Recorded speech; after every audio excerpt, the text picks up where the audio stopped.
And he basically, he's like in between the chaos of the society, the given society, which is semi-dysfunctional, and the sort of criminal element, which is semi-functional. And he comes up with a solution that is basically a bird's eye view of both positions and a kind of negotiating of both of those positions that plays the two off of each other in a way that creates a new imaginative connection. Or maybe he creates order.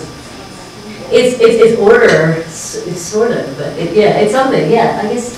I mean, I don't believe in order, so, but you can, you can call it order, and I can call it like a delicious disorder.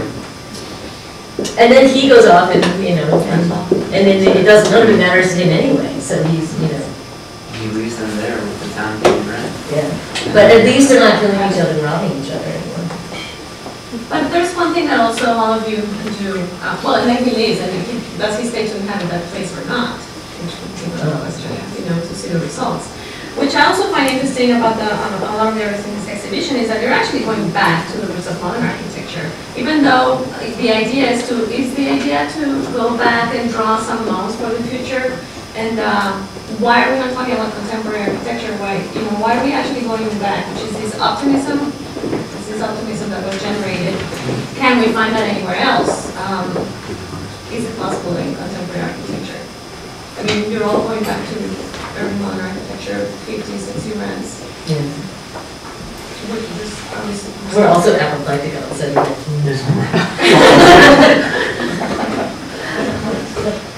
but you all, then probably you're not really approaching modern architecture, except the three of you. It's not with a melancholic point of view. It's more with an optimistic point of view.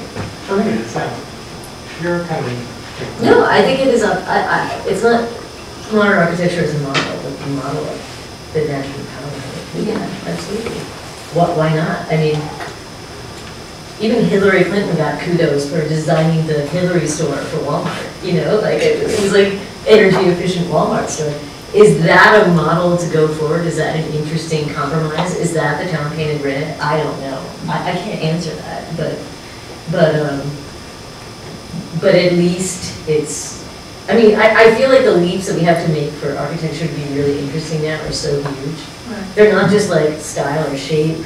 They're like tapping into like whole utterly different forces of nature that are not even, they're certainly not being talked about by Frank Gehry.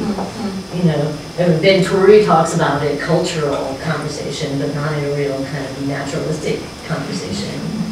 And so I don't see anyone really, except for like hippies in upstate New York, like talking about how to utilize a building in a way that converses with like landscape in a way that I don't want to sound, like I'm like a total, like that's another kind of utopian idea that is too idealistic to project in a way, but it doesn't like apply to like the problem that we're talking about. Part of the sort of problem with building in general is that architects are always sort of act as the medium between a populace and what those people need for any given time.